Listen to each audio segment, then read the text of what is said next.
एक समय का बात है, गोविंद नाम का एक चाय वाला इच्छाबतीपुर नाम का एक गांव में रहता था। उसी गांव में उसका एक छोटा सा चाय का दुकान के अलावा और कुछ नहीं था। उस चाय की दुकान से वो थोड़ा बहुत पैसा कमा लेता था। उन्हीं पैसों से ही वो घर चलाता था। गोविंद का कोई परिवार नहीं था, वो अकेला था। उसी गांव के पास एक जंगल में एक बाघ रहता था जो गांव के सारे गायों को मार के खा जाता था।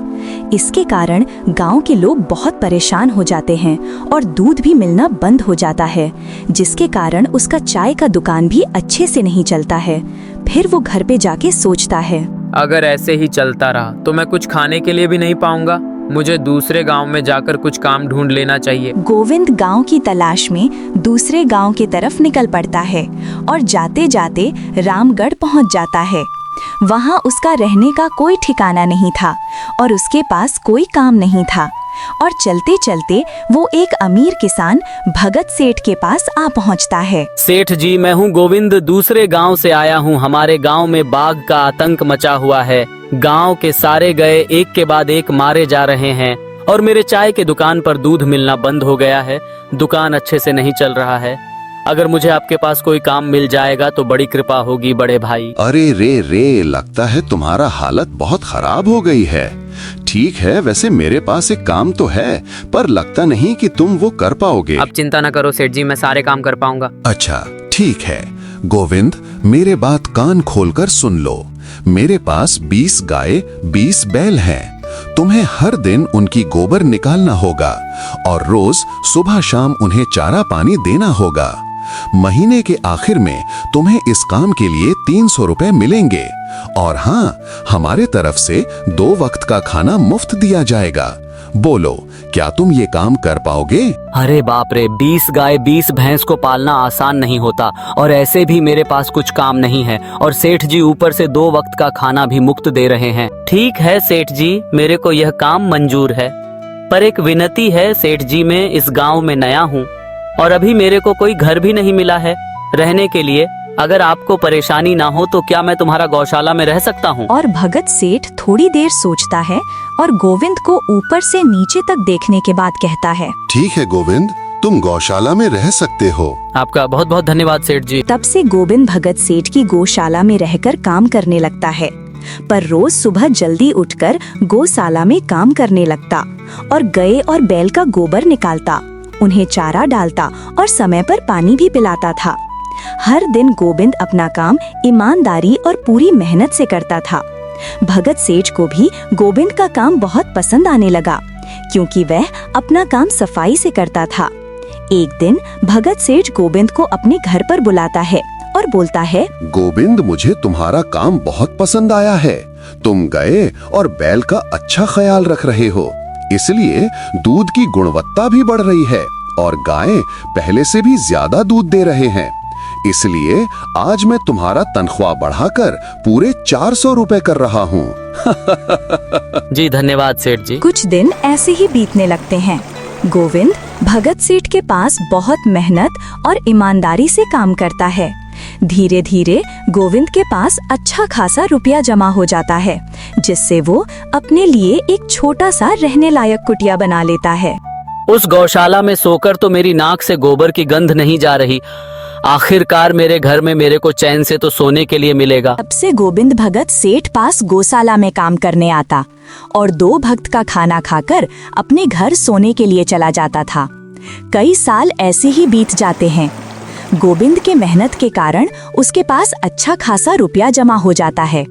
एक दिन गोविंद भगत सेठ से बोलता है, सेठ जी, आजकल गांव में चोरी की समस्या बहुत बढ़ गई है और मेरे पास कुछ रुपए भी जमा है जो मैंने अपने घर में रखे हुए हैं, पर मेरे को उस पैसों की चोरी की चिंता हो रही है। आपको तो पता है मैं दिन भर आपके पास ही काम करता हूँ और सिर्फ रात में ही सोने जाता हूँ, इसीलिए मेरे को रोज पैसों की चोरी की चिंता हो रही है। हाँ गोविंद, तुम बात तो बिल्कुल ठीक कह रहे हो। आए दिन गांव में चोरी के नए नए किस्से सामने आ रहे हैं और दिन भर तो तुम्हारा घर खाली ही रहता है, तो चोरी होने की संभावना तो जरूर है। भगत सेठ थोड़ी देर सोचता है और गोविंद से कहता है, देखो गोविंद, ऐसी समय में तो एक ही जगह है जहाँ पर तुम्हारा धन सुरक्षित रह सकता है और वो है जमींदार का घर। क्या जमींदार का घर? हाँ गोविंद, इस गांव का जमींदार बहुत ईमानदार और दयालु है। ऐसा मैंने कुछ लोगों से सुना है और उनके घर पर बहुत सारे पहरेदार भी हैं, तो चोरी होने की संभावना बहुत कम है। तुम अपने पैसे उनके पास रख सकते हो। ठीक है, मैं जमींदार से मिलकर मेरे समस्या की बात करता हूँ। उस दिन गोविंद जमींदार जी के घर उनसे बात करने जाता है। जी, मेरे को जमींदार जी से कुछ बात करनी है। क्या मैं जमींदार जी से मिल सकता हूँ? हाँ, जमींदार जी घर पर हैं, लेकिन मैं तुमको कैसे छोड़ सकता हूँ? जमींदार जी से बड़े बड़े आदमी मिलने आते हैं। अगर तुमको जमींदार जी से मिलना है तो क्या काम है, मेरे को बताओ। जी, गांव में चोरी की समस्या बहुत बढ़ गई है और मेरे पास कुछ रुपया भी है। मेरे को इस रुपया की चोरी की चिंता हो रही है। मैं इसीलिए जमींदार के पास मेरे पैसे रखने के लिए यहाँ पर आया हूँ। ठीक है, अब तुम जमींदार के पास जा सकते हो। नमस्ते जमींदार जी, मेरा नाम गोविंद है। मैं तुम्हारे पास मेरा कुछ रुपया जमा करने के लिए लाया हूँ। क्या तुम मेरे कुछ मदद कर सकते हो? हाँ हाँ, क्यों नहीं, मैं तुम्हारा पैसे रख सकता हूँ। जमींदार जी, तुमको तो पता है कि गांव में चोरी की किसे बढ़ रहा है और मेरे घर में तो कोई नहीं रहता, तो चोरी की संभावना है। इसलिए मैं चाहता हूं कि ये पैसे मैं तुम्हारे पास रखूं। अगर तुम अनुमति दे दो तो बड़ी कृपा होगी जमींदार जी। ठीक है गोविंद, मैं तुम्हारा पैसा रख लेता हूँ। तुमको अगर जरूरत पड़े तो तुम मेरे से मांग लेना। आपका बहुत बहुत धन्यवाद। वैसे ही गोविंद ईमानदारी और मेहनत से भगत सेठ के यहाँ काम करता था। देखते ही देखते 2 साल ऐसे ही बीत जाते हैं। एक दिन गोविंद सोचता है, अब बहुत साल हो गए भगत सेठ के यहाँ काम करते हुए।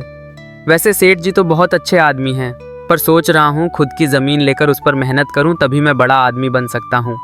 अब जो मेरे पास थोड़ी कुछ पैसे हैं और जो पैसे कुछ ज़मींदार से संभल के रखे हैं, वह जमा करके थोड़ी ज़मीन खरीद लूँगा। आज ही ज़मींदार से मिलने जाता हूँ और अपने रुपए मांगता हूँ। गोविंद जमींदार जी के घर चला जाता है। जमींदार जी, मैं अपने रुपए वापस लेने आया हूँ। मैं आपके पास 5,800 रुपए दिए थे संभालने के लिए। माफ करना, मैं पहचान नहीं पाया और मेरे को भी कोई पैसे नहीं दिए हैं। ये तुम क्या बोल रहे हो जमींदार जी? मेरा नाम गोविंद है। पिछले साल मैंने ही तो तुम्हारा ईमानदारी देखकर तुम्हारे पास मेरे पैसे रखने के लिए आया था। अब तुम बोल रहे हो कि मैंने तुमको पैसे नहीं दिया हूँ। ये तुम गलत कर रहे हो जमींदार जी। कृपया मेरे पैसे मुझे वापस कीजिए। ये तुम क्या बोल रहे हो? मेरे पास कुछ पैसे वैसे नहीं हैं। यहाँ से भाग जाओ, वरना बहुत पिटाई करूंगा तुम्हारा। 1-2 कड़ी का आदमी मेरे को पैसा दिखाएगा। मैं मेरे पैसे लिए बिना कहीं नहीं जाने वाला हूँ। तुम मेरे पैसे वापस करो जमींदार जी। तो ये लत का भूत बात से नहीं मानेगा। तुम जैसे 2 कौड़ी के आदमी मेरे ऊपर जवाब देगा? मारो उसको और मारो। 1-2 कौड़ी के आदमी मेरे ऊपर जवाब दे रहा है। अब मजा आ गया बेटा। तेरा कुछ पैसा बेसा मेरे पास नहीं है। 2 दिन से गोविंद घाव की दर्द के कारण भगत सेठ के पास काम के लिए नहीं जा पाता है। इसलिए अगले दिन भगत सेठ गोविंद के पास आ जाते हैं। वह देखते हैं कि गोविंद खाट के ऊपर सो रहा है और वह बड़े ही चिंता में नजर आ रहा है। गोविंद भाई, तुम 2 दिन से काम पर नहीं आए, क्या हुआ भाई? तबीयत ठीक है ना तुम्हारी? कुछ समस्या है क्या? अरे सेठ जी, आप खुद यहाँ आए हो। आप खबर भिजवाते तो मैं खुद चला आता। अरे गोविंद, कोई बात नहीं। तुम्हें देखकर लगता है कि तुम बीमार हो। क्या हुआ है तुम्हें? भगत सेठ, क्या बताऊं, जिस जमींदार के पास पिछले साल मैंने पैसे संभालने को दिए थे, वह आज मुझे पैसे वापस करना नहीं चाहता। वह बहुत लालची इंसान है। वह लोगों को ठग रहा है और जब मैं गिड़गिड़ाना शुरू किया तो उसने मुझे मार मार कर मेरी पिटाई कर दी और मुझे वहां से धक्के मारकर निकाल दिया। अरे बाप रे, ये तो बड़ा ही गंभीर विषय है। मैंने तो जमींदार के बारे में अच्छे ही सुना था और मुझे भी नहीं पता था कि वो इंसान इतना गिरा हुआ है। तभी मैं सोचूं, हर साल उसकी संपत्ति इतनी ज्यादा क्यों बढ़ रही है। मुझे माफ कर दो गोविंद, मैंने ही तुमको जमींदार के पास जाने को बोला था। गलती तो मेरी भी है। नहीं भगत सेठ, आप तो मेरा अच्छा ही सोच रहे थे। यह तो वह जमींदार का लालच है। अब मुझे नहीं लगता है कि मेरे पैसे जमींदार से मिलेंगे भी। गोविंद, मेरे पास एक तरकीब है जिससे मैं तुम्हारे पैसे तुम्हें वापस दिला सकता हूँ। ठीक है सेठ जी, है ऊपर वाले, ये तरकीब कामयाब होने दीजिए। अगले दिन भगत सेठ बहुत सारे पैसों को एक सूटकेस में भरकर खुद जमींदार के घर जाता है। अरे भगत सेठ, तुम्हारे जैसे अमीर आदमी का पाँव मेरे घर में कैसे लगा बताओ? भगत सेठ, क्या काम है मेरे पास? ऐसे भी मैं भला तुम्हारा क्या कर सकता हूँ? नमस्ते जमींदार जी। अरे जमींदार जी, आप तो मुझे अब लज्जित कर रहे हैं। वैसे भी मैं कुछ महीने के लिए दूसरे राज्य में व्यापार करने जा रहा हूँ। मैं ये लगभग 50,000 रुपए लाया हूँ। मुझे डर है कि ये कहीं चोरी ना हो जाए। क्या आप मेरे सारे पैसे अपने पास संभाल के रख सकते हैं? आपके सिवाय इस गांव में किस पर भरोसा नहीं कर सकता। क्यों नहीं, मैं तुम्हारा ये पैसा मेरे पास रख सकता हूँ। तुम जब चाहो तुम्हारे पैसे मेरे से ले सकते हो। इसी समय गोविंद पहुंच जाता है। अरे गोविंद, तुम भी यहाँ आ गए। मैं अभी सोच रहा था तुम्हारे घर जाने के लिए। उस दिन मैं तुमको पहचान नहीं पाया। ये लो तुम्हारी पूरी पैसे। उसी वक्त भगत सेठ का नौकर आ पहुंचता है। अब आपको कहीं जाने की जरूरत नहीं, क्योंकि बारिश के कारण हर जगह पानी ही पानी हो गई है। जमींदार जी, अब तो मैं दूसरे राज्य में व्यापार करने के लिए नहीं जा पाऊंगा। अगर मैं कभी गया तो मैं तुम्हारे पास पैसा रखने के लिए आऊंगा। सब पैसा चला गया। गोविंद का पैसा भी चला गया और वो भगत सेठ का पैसा भी चला गया। ऐसा बोलकर भगत सेठ और उसका नौकर वहां से चले जाते हैं।